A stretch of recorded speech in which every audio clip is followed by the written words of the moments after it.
একটি হাদিসের মাধ্যম দিয়ে গুরুত্ব শুনেছিলাম। আজকে আরেকটি হাদিস, বুখারী শরীফের 652 নম্বর হাদিস। এই হাদিস থেকে আরেকটু গুরুত্ব আমরা বুঝব।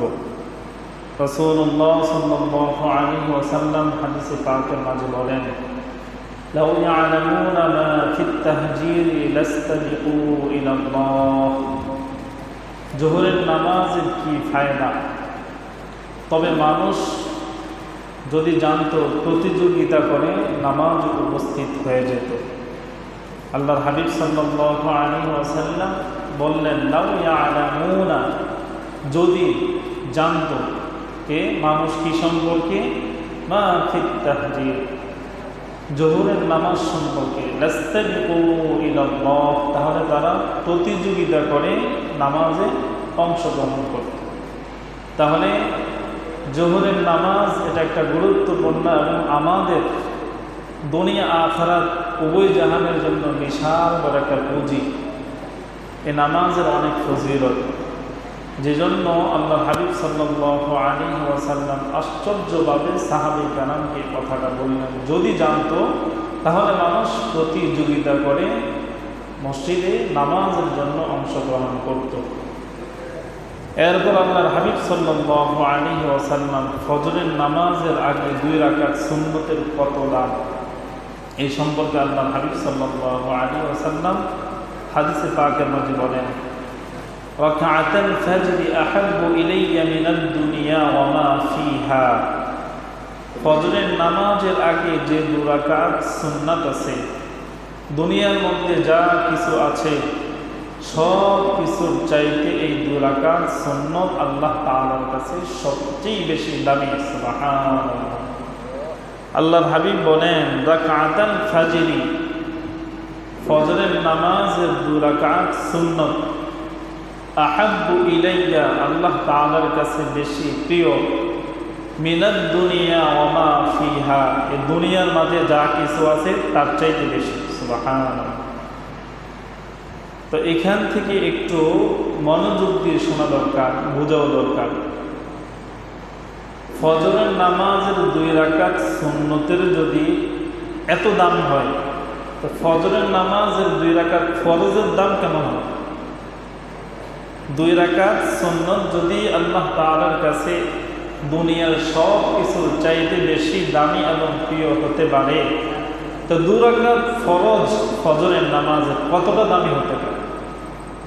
এজন্য ফজরের নামাজের সুন্নত এবং ফজরের নামাজের ফরজ কোনোভাবেই না ছোটা, কোনোভাবেই তরক না করা।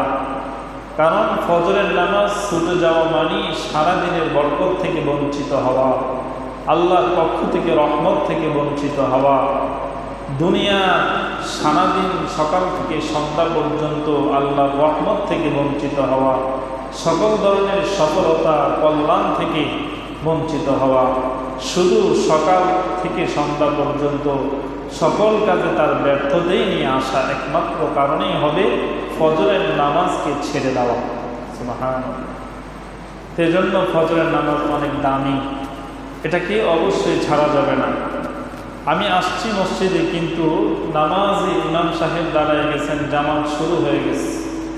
আমি যদি দেখি যে ইমাম সাহেবের কেরাত কি পরিমাণ উনি পড়েন, যেহেতু ওনার পেছনে নামাজ পড়ি, ইমাম সাহেব সম্পর্কে অবশ্যই অবগত আছেন, উনি কেমন কেরাত পড়েন বা পড়তে পারেন, ওনার সেই কেরাতের ধরন আমি লক্ষ্য করি, অবশ্যই আমি কি সুন্নত আগে আদায় করে নেব। সুন্নত না পড়ে আমি ফজরের নামাজের জামাতে অবশ্যই অংশগ্রহণ করব না, আগে সুন্নত আদায় করব। যদি আমি দেখি হ্যাঁ কমাস কম ইমাম সাহেবের সাথে শেষ বৈঠকটাও আমি পাবো, তাও সুন্নত অবশ্যই ছাড়বেন না, আগে সুন্নত পড়ে নেবেন, তারপরে ফজরের নামাজের জামাতে শরীক হবেন। এটা হলো ফজরের নামাজের ক্ষেত্রে, অন্য নামাজের ক্ষেত্রে না। ফজরের সুন্নত ঘরে পড়া, ফজরের সুন্নত আমরা কোথায় পড়ব এ সম্পর্কে আল্লাহর হাবিব সাল্লাল্লাহু আলাইহি ওয়াসাল্লাম বলেন, ফজরের নামাজের সুন্নত তোমরা ঘরে পড়বে। কোথায়? ঘরে পড়বে। কেন? প্রথম রাকাতে যখন তোমরা ফজরের নামাজের সুন্নত পড়বা, ঘরে কেন পড়বা এই কথা পরে আসছে।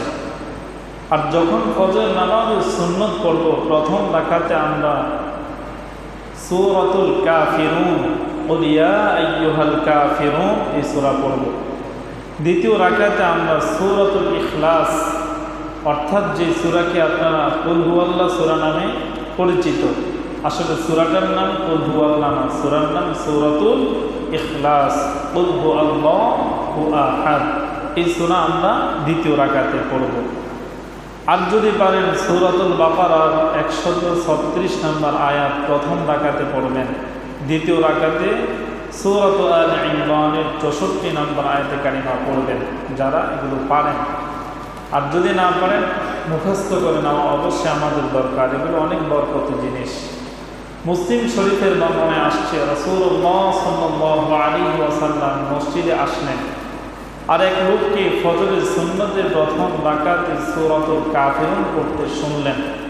আল্লাহর হাবিব সাল্লাল্লাহু আলাইহি ওয়াসাল্লাম বললেন, হাদা আবদুন আরাফা রাব্বি, এই ব্যক্তি এমন বান্দা যে তার রবকে চিনেছে। সুবহানাল্লাহ, হাদা আবদুন আরাফা রাব্বি, এটা এমন বান্দা যে বান্দা তার রবকে চিনেছে। সুবহানাল্লাহ। আর দ্বিতীয় রাকাতে সূরাতুল ইখলাস পড়তে শুনলেন, তখন রাসূল বললেন, হাদা আবদুন আমানা বিরাব্বি, এই লোকটা তার রবের উপর ঈমান পরিপূর্ণভাবে এনেছে। সুবহানাল্লাহ। কেন? সূরাতুল ইখলাসে আল্লাহ সম্পর্কে পরিপূর্ণ কথা বলে দেওয়া হয়েছে, আল্লাহর পরিপূর্ণ পরিচয় দেওয়া হয়েছে। এক আল্লাহ ব্যতীত আর কোনো রব নাই, আর কোনো মালিক নাই, আর কোনো উপাস্য নাই।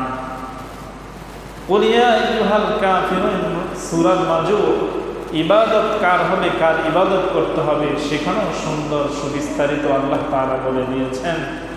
যেজন্য এই দুই রাকাত সুন্নতের প্রথম রাকাতে কাফিরুন পড়তে শুনলে আল্লাহর হাবিব বললেন, হাদা আবদুন আরাফা রাব্বি, এটা এমন বান্দা যে তার রব সম্পর্কে পরিচয় জেনেছেন।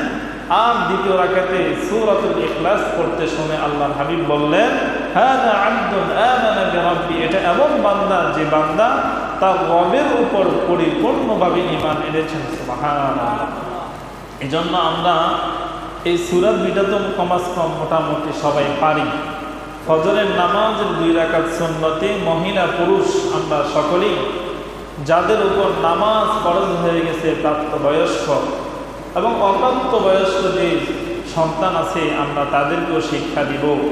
ফজরের নামাজের দুই রাকাত সুন্নতের প্রথম রাকাতে কুল ইয়া আইয়ুহাল কাফিরুন আমরা পড়ব, দ্বিতীয় রাকাতে সূরাতুল ইখলাস কুল হুয়াল্লাহু আহাদ এই সূরাটা আমরা অবশ্যই পড়ব।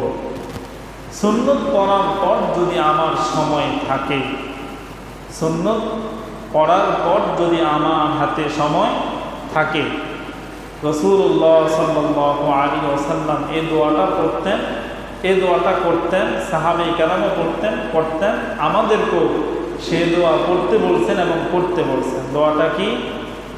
আল্লাহুম্মা রাব্বা মিকাঈল ওয়া রাব্বা জিবরাঈল ওয়া মুহাম্মাদিন সাল্লাল্লাহু আলাইহি ওয়াসাল্লাম আউযু বিকা মিনান নার সালাসা মাররাত। নবীজি সাল্লাল্লাহু আলাইহি ওয়াসাল্লাম এই দোয়া পড়তেন, হে জিবরাঈলের রব, হে মিকাঈলের রব, হে মুহাম্মদ সাল্লাল্লাহু আলাইহি ওয়াসাল্লামের রব, আমি আপনার কাছে জাহান্নাম থেকে পানা চাই। সুবহানাল্লাহ। দুই রাকাত সুন্নত করার পরে আল্লাহর নবী সাল্লাল্লাহু আলাইহি ওয়াসাল্লাম এইভাবে আল্লাহর কাছে প্রার্থনা করতেন, হে জিবরাইলের রব, হে মিকাঈলের রব, হে মুহাম্মদ সাল্লাল্লাহু আলাইহি ওয়াসাল্লামের রব, আমি আপনার কাছে জাহান্নাম থেকে পানা চাইতেছি। তা আমরা দুই রাকাত সুন্নত করার পর আরবি যদি না পারি, কমস কম বাংলাতেও আল্লাহর কাছে এই দোয়াগুলো পড়া, পুরুষ মহিলা সকলেই আমরা পড়ি। হে জিবরাইলের রব, হে মিকাঈলের রব, হে আমাদের নবী মুহাম্মদ সাল্লাল্লাহু আলাইহি ওয়াসাল্লামের রব, আমি আপনার কাছে জাহান্নাম থেকে পানা চাই। আল্লাহ, আপনি আমাকে জাহান্নাম থেকে পানাহ দেন, আপনি আমাকে জাহান্নাম থেকে প্রফেসর খালাস করে দেন, আমাকে জাহান্নাম থেকে মুক্তি দিয়া আপনার জান্নাতের মেহমান হিসেবে কবুল করেন, বলেন আমিন। সম্মানিত মুসল্লি ভাইয়েরা, 2 রাকাত সুন্নত পড়ার পর যদি আরেকটু সময় থাকে তাহলে নবীজি সাল্লাল্লাহু আলাইহি ওয়াসাল্লাম সুন্নত কোথায় পড়তেন? ভুলে গেছেন? ঘরে। কোথায়? ঘরে। কেন ঘরে সুন্নত পড়তে বললেন? এই হলো কারণ। আল্লাহ রাসূল সাল্লাল্লাহু আলাইহি ওয়াসাল্লাম 2 রাকাত সুন্নত পড়ার পরে দোয়া করার পরে যখন দেখেন সময় আছে আরো, তখন আল্লাহর হাবিব বিবির দিকে তাকাইতেন। কার দিকে? বিবি অর্থাৎ বউ, স্ত্রীর দিকে তাকাইতেন। যদি দেখেন বিবি জাগ্রত তাহলে কথা বলতেন বিবির সাথে। যদি দেখেন আল্লাহ রাসূল যে ওনার বিবি জাগ্রত আছেন তখন তার সাথে কথা বলতেন। আর যদি দেখতেন যে না উনি জাগ্রত না, ঘুমাইতেছেন, তখন আল্লাহর হাবিব সাল্লাল্লাহু আলাইহি ওয়াসাল্লাম বিবিকে জাগ্রত করে দিতেন। এখান থেকে 2টা শিক্ষা। একটা হলো আমি আমার বিবির সাথে দিনের শুরু আগে আল্লাহ এবং তার রাসূল এবং জীবনের কিছু কল্যাণ পাওয়ার জন্য স্ত্রীর সাথে কিছু কথোপকথন করা, নিজেদের জীবনে কল্যাণের জন্য আল্লাহর কাছে উভয়জন মিলে কিছু প্রার্থনা করা। দ্বিতীয়টা হচ্ছে আমি শুধু নিজেই নামাজ পড়ব আর নিজেই শুধু দোয়া করব, এটা না, আমার বিবিকেও জাগ্রত করে দেওয়া। আমিও আল্লাহর স্মরণে ঘুম থেকে জাগ্রত হয়ে গেছি, তুমি উঠে যাও, তুমিও আল্লাহকে স্মরণ করো, তুমিও আমার মতো আল্লাহর কাছে আমাদের কল্যাণের জন্য প্রার্থনা শুরু করে দাও। সুবহানাল্লাহ। তা আমরা তো অনেকেই নিজে নামাজ পড়ি কিন্তু ঘরের বিবিকে জাগ্রত করি না। উনি নিজে অনেক মাশাআল্লাহ আল্লাহর ওলি মনে করে, আমি নামাজ পড়লেই তো চলে, বিবি নামাজ না পড়লে কি হবে, আমি পড়ি। আমি তাহাজ্জুদ পড়লেই তো হবে, বিবি না পড়লে আর কি হবে। আমি দোয়া করলেই তো হবে, বিবি আর না করলে কি হবে। না, ঘরে যখন উভয়জনই আল্লাহ বলা হবে, ওই ঘরে আল্লাহর পক্ষ থেকে অঝরে বৃষ্টির মতো রহমত আর বরকত তাদের উপর আল্লাহর পক্ষ থেকে নাজিল হবে। সুবহানাল্লাহ। ঘরে একজন পুরুষের চাইতে একজন বিবি, একজন বউ, স্ত্রী নেককার হওয়া বেশি জরুরি।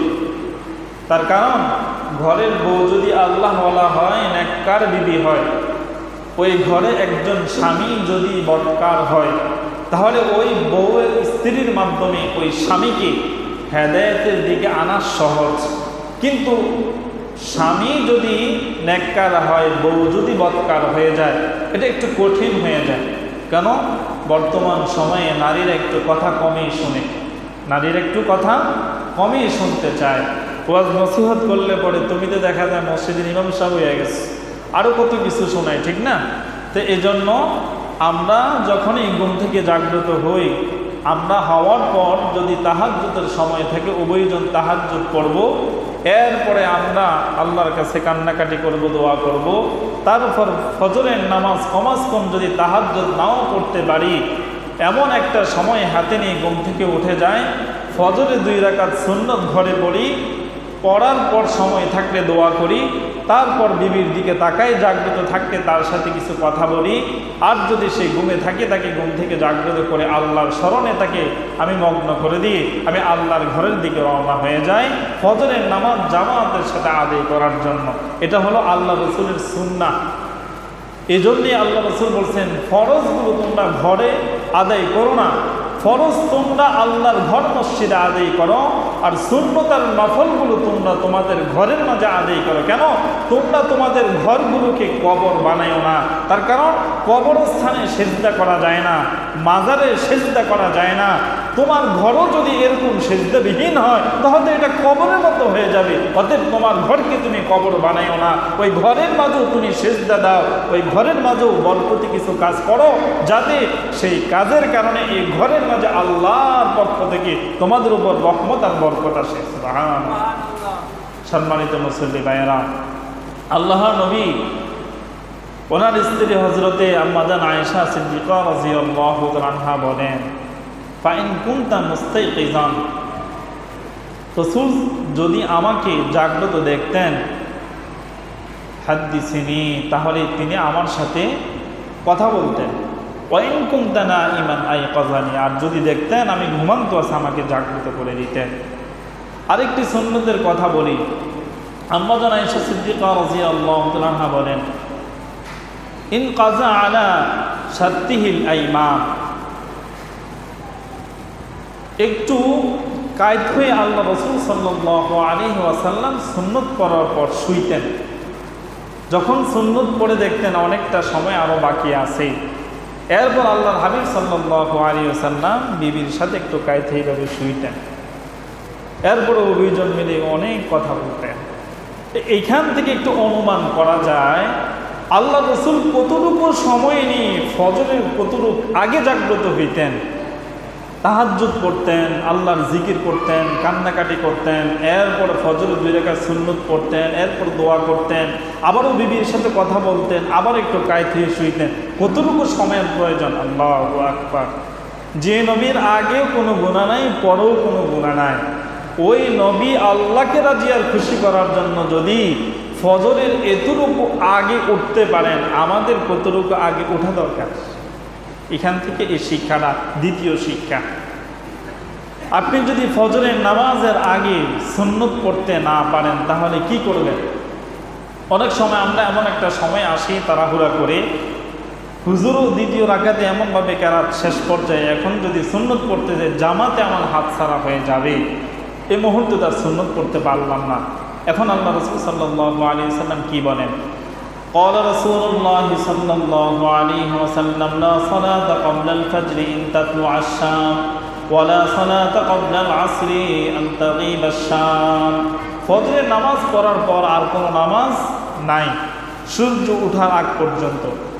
আসরের নামাজ পড়ার পর আর কোনো নামাজ নাই সূর্য ডুবার আগ পর্যন্ত।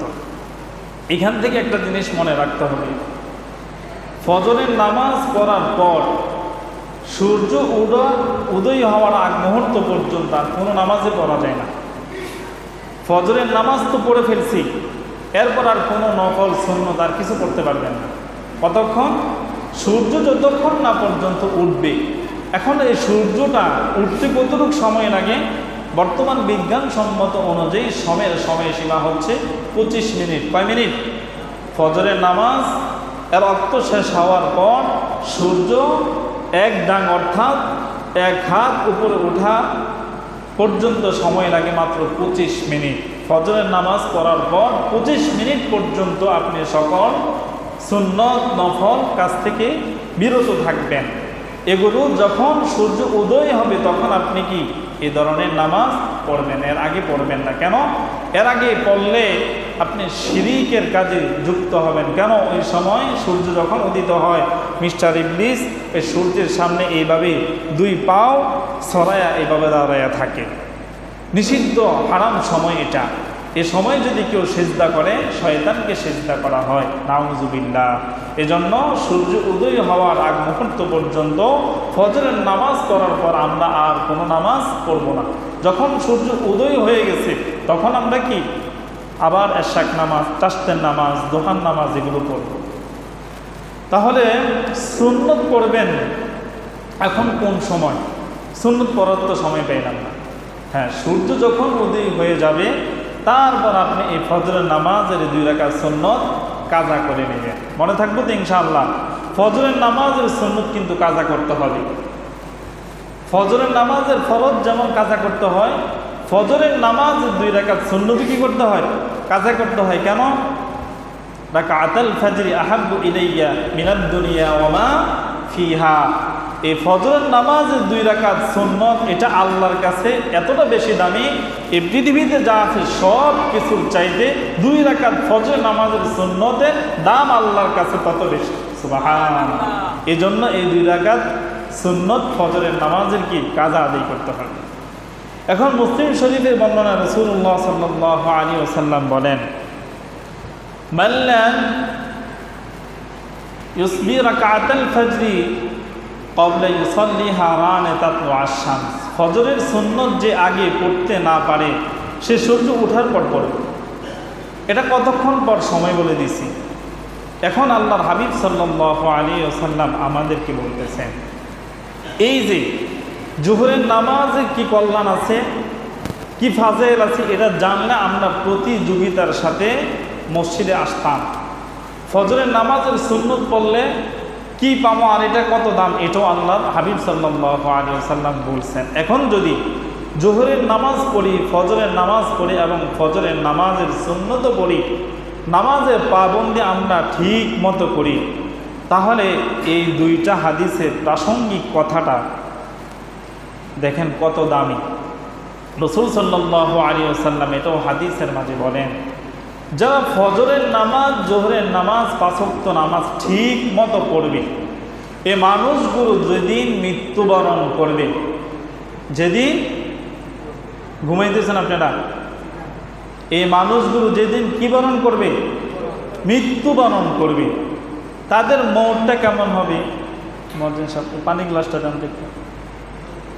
যেদিন তারা মৃত্যুবরণ করবে সেদিন তাদের মৌতটা কেমন হবে? বলা হয় আল্লাহর হাবিব সাল্লাল্লাহু আলাইহি ওয়াসাল্লাম হাদিসের মাঝে বলতেছেন, ধরেন এই পানিটা আমি এখন গ্লাস থেকে খাইতেছি, খাওয়ার পর এটার মধ্যে কিন্তু অবশিষ্ট একটু পানি থাকে, এটা ধরেন একটা বোতলের মুক্কা, এখন এটারে যখন কায়েদ করছি এক ফোঁটা পানি পড়তেছি কিনা, অবশিষ্ট পানি যা পাত্রের মাঝে আছে এটা কি সাথে সাথে পড়ে না, পড়তে একটু সময় লাগে, খুব দ্রুত পড়ে না আস্তে আস্তে পড়ে? দেখেন এখনও কিন্তু পড়তেছে না, শেষ ফোঁটা এখনও হাতে ঝুলন্ত, এটা আস্তে আস্তে পড়বে। তার মানে এই পানিটা দ্রুত পড়ে না, তার তত কষ্ট হয় না, আস্তে আস্তে এটা আসবে। এখন যারা পাঁচ ওয়াক্ত নামাজ ঠিক যত্ন সহকারে গুরুত্ব দিয়ে এইভাবে পড়বে, এদেরকে ঈমানদার বলা। আর এই ঈমানদারদের রূহ যখন কবজ করা হবে তখন মালাকুল মাউত কিভাবে তাদের রূহটা কবজ করবে, এই কথা আল্লাহর হাবিব সাল্লাল্লাহু আলাইহি সাল্লাম বলেন, ফাতাখরুজা তাসিরু কামা তাসিরুল কাতরাতু মিন ফিস সিকা। বোতলের পানি একটা মস্কের মাঝে, একটা মুক্কার মাঝে নিয়ে খাওয়ার পর অবশিষ্ট শেষ ফোঁটা পানি যেভাবে আস্তে আস্তে পড়ে, ঠিক একজন ঈমানদারের দেহ থেকে মালাকুল মাউত তার রূহটা এতটা আস্তে আস্তে যত্ন সহকারে বের করবে। তাহলে বুঝলাম নামাজ ঠিকমতো বললে, নামাজের যত্ন করলে এই মানুষটার দেহ থেকে আত্মাটা কি ততটা যত্ন কষ্টবিহীনভাবে বের করা হয়। সুবহানাল্লাহ। এখন আত্মাটাকে বের করার পরে কি হবে? একদল ফেরেশতা জান্নাত থেকে কাফনের কাপড় নিয়ে আসবেন, আনার পর যখন আত্মাটা বের করছেন মালাকুল মাউত তাকে বলবেন, লাম ইয়াদাউ ফিহা ফি ইয়াদিহি তরফাত আইন।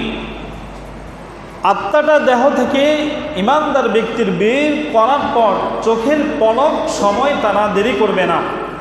কারণ যেই ফেরেশতারা এই ঈমানদার ব্যক্তির জন্য আল্লাহর জান্নাত থেকে কাফনের কাপড় নিয়ে আসছেন তার আত্মাটাকে নেওয়ার জন্য। সুবহানাল্লাহ। কি নেওয়ার জন্য? আত্মাটাকে নেওয়ার জন্য। তখন তারা বলবেন, আমরা তার খুবই হিতাকাঙ্ক্ষী, আমরা তাকে খুবই ভালোবাসি, আমরা এসেছি কাফনের কাপড় নিয়ে জান্নাত থেকে তার আত্মাটাকে এই কাপড়ে পেঁচায়া আল্লাহর কাছে নিয়ে যাওয়ার জন্য। সুবহানাল্লাহ। আপনি আর দেরি করেন না, আপনি তার আত্মাটা আমাদের এই জান্নাত থেকে আনা কাফনের মাঝে দিয়ে দেন। তখন মালাকুল মাউত এই আত্মাটাকে তাদের জান্নাত থেকে আনাকৃত কাফনের কাপড়ের মাঝে দিয়ে দিবেন। আর তারা এই আত্মাটাকে কাফনের কাপড় দিয়ে পেঁচায়া এরপরে তারা সুগন্ধি মাখবেন। কি মাখবেন? সুগন্ধি মাখবেন। সুগন্ধি মাখার পর ফায়াসআদুনা বিহা ইলাস সামা, ফেরেশতারা বিশাল বড় এক বহর নিয়ে ওই আল্লাহর আসমানের দিকে আত্মাটাকে নিয়ে যাবে। সুবহানাল্লাহ। আসমানের দরজার সামনে গিয়ে তারা আসমানের সামনে অনেকগুলো ফেরেশতা আছে, 7টা আসমান, 7 আসমানের 7টা দরজা আছে। 7 দরজার 7 কি আছে? দারোয়ান আছে।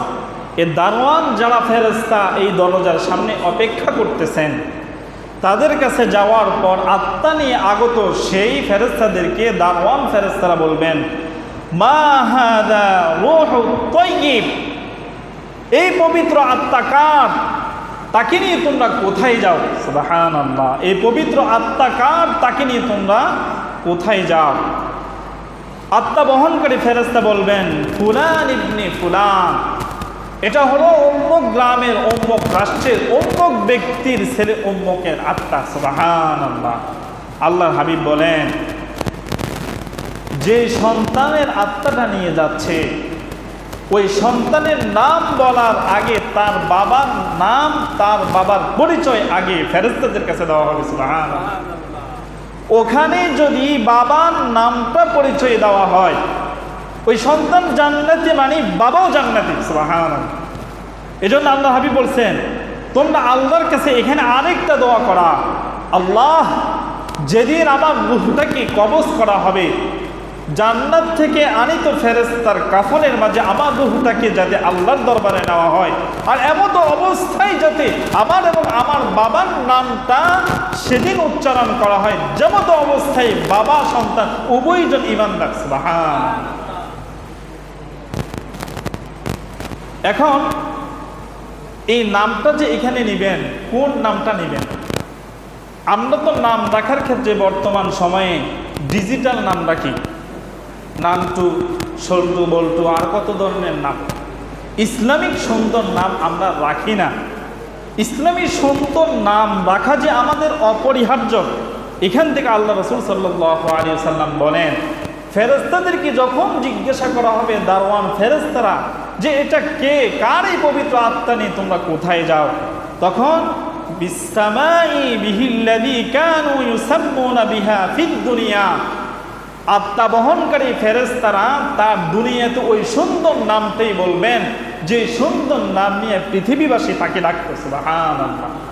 তাহলে আপনার আমার সন্তানের একটা সুন্দর নাম রাখা প্রয়োজন আছে নাকি নাই? যে নামের অর্থ সুন্দর, আব্দুর রহমান, আব্দুর রহিম, আব্দুল করিম, এই নাম বর্তমান সময়ে যদি বলে, দূর বুড়া মানুষের নাম কস করতে পারা, সুন্দর একটা জোয়ান মানুষের নাম কথা ঠিক না? এদের কাছে যেমন এক উল্টা পাল্টা যত নাম আছে, এগুলো তাদের খুব চয়েস করা পছন্দনীয়।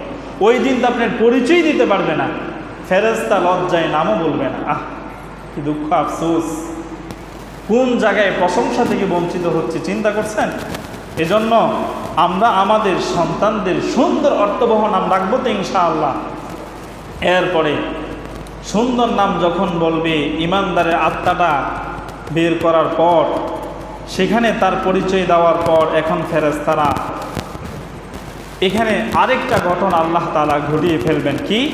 ইয়াখরুজু কাআতিয়াবি নাফহাতি মিসকিন মুজিদাত আলাল আরদ, যে আত্মাটা তার দেহ থেকে বের করা হয়েছে, এটার মধ্য থেকে আল্লাহ পাক রব্বুল আলামিন এমন সুগন্ধি এবং সুঘ্রাণ বের করা শুরু হবে, যে সুঘ্রাণ পৃথিবীতে যত ফেরেশতা আছে প্রত্যেকটা ফেরেশতার নাকে নাকে আল্লাহ সেই পবিত্র আত্মার সুগন্ধি পৌঁছে দিবেন। সুবহানাল্লাহ।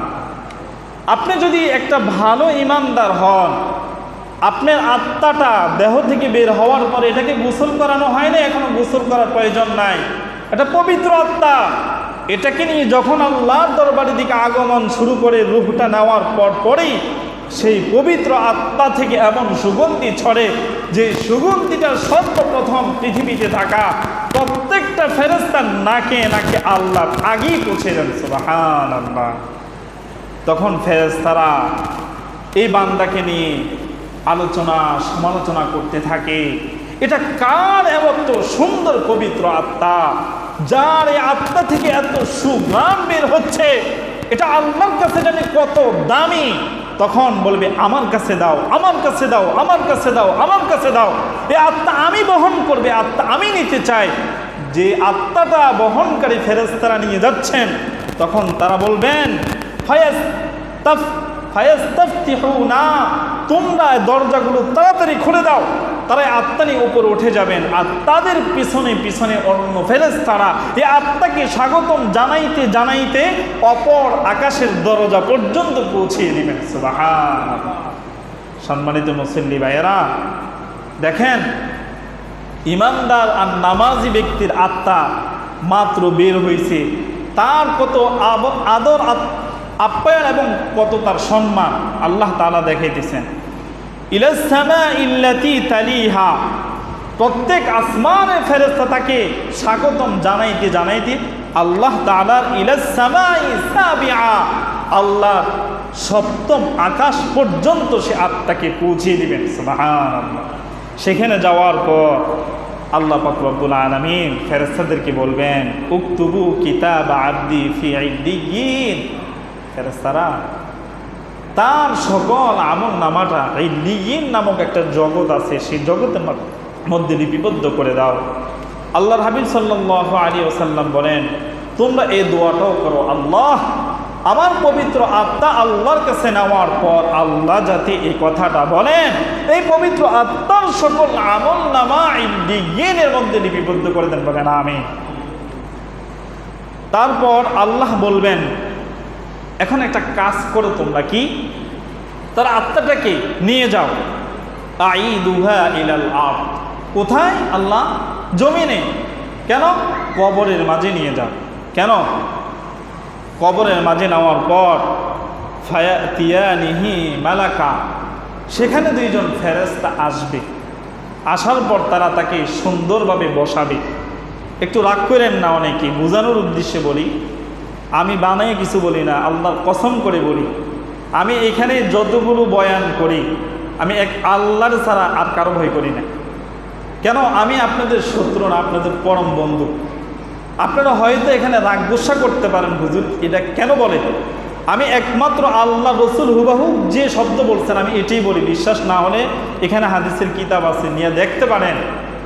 আল্লাহর হাবিব সাল্লাল্লাহু আলাইহি ওয়াসাল্লাম বলেন, দুইজন ফেরেশতা এসে তাকে সুন্দর করে ধরে উঠাইয়া বসাবেন। কিসে তাকে ধরে বসাবেন?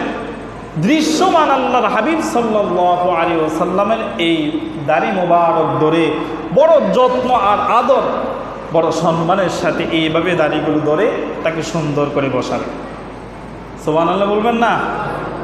বলেন তো, কবর থেকে যখন আল্লাহর ইল্লিয়িন থেকে আত্মা পাঠানোর পর এ দেহে দেওয়া হবে, আর সেই কবরে শাহিদ ব্যক্তিটাকে সোজা করা হবে, কিসে ধরে তাকে সোজা করা হবে? জোরে বলেন, কিসে ধরে?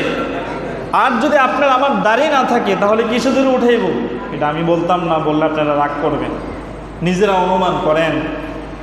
এটা পুরুষের সুন্দর, এই জন্যে আল্লাহ দিছেন। এটা যদি আমাদের সৌন্দর্য না হইতো আল্লাহ অবশ্যই দিতেন না।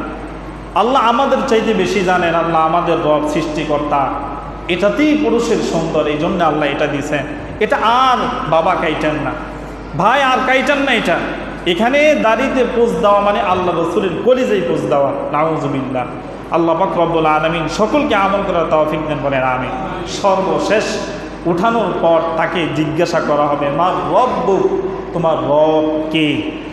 এই রব কে? এই জন্যে এত বড় হাদিস। আল্লাহ রসুল বলেন, ইন্নাল্লাযীনা, নিশ্চয়ই যারা, ক্বালু, সেদিন বলবে, রব্বুনাল্লাহ, আমাদের রব আল্লাহ, সুম্মা ইসতাকামু, যারা এই কথার উপর অটল অবিচল ছিলেন, ফজরের নামাজের সুন্নতের মাঝে বলছে, কুল হু আল্লাহু আহাদ, আল্লাহ তুমি একজন, তুমি ছাড়া আর কোনো রব নেই। আল্লাহ রাসূল বলছেন, হ্যাঁ, পরিপূর্ণ ঈমান তুমি এনেছ। সেদিন যারা এই রবের উপর ইস্তেকামত থাকবেন, ফেরেশতারা সেদিন তাকে সোজা করে উঠে বসানোর পরে বলবে, সুম্মা ইসতাকামু তাতানাজ্জালু আলাইহিমুল মালাইকা। এখন ফেরেশতারা বলে, তাতানাজ্জালু আলাইহিমুল মালাইকা, ফেরেশতারা বলে, আল্লাহ তাখাফু, এই আল্লাহর বান্দা একটু ভয় করো না। সুবহানাল্লাহ। কি বলেন? আল্লাহ তাখাফু, হে আল্লাহর বান্দা, ভয়ের কোনো কারণ নাই, তোমার কিসের ভয়? ওয়ালা তাহজানু, একটু টেনশন তুমি করো না। সুবহানাল্লাহ। তারে কত সুন্দর করে উঠে বসাইলেন, বসানোর পর বললেন, আল্লাহ তাখাফু, তোমার কোনো ভয় নাই, ওয়ালা তাহজানু, তোমার কোনো টেনশন নাই, বরং কি, ওয়াবশিরু বিল জান্নাহ, তোমার জন্য সুসংবাদ নিয়ে আসছি, তুমি আল্লাহর জান্নাতের মেহমান। সুবহানাল্লাহ। চলো চলো, তুমি জান্নাতে আমাদের সাথে চলো। তারা তাকে স্বাগত জানাইতে জানাইতে আল্লাহর জান্নাতে ঢুকিয়ে দিল। সুবহানাল্লাহ। তাহলে নামাজ পড়লে কি লাভ? বুঝাইতে পারছি তো আমি আপনাদেরকে? আল্লাহ পাক রব্বুল আলামিন সকলকে এর উপর আমল করার তৌফিক দেন, আমিন। ওয়া আখির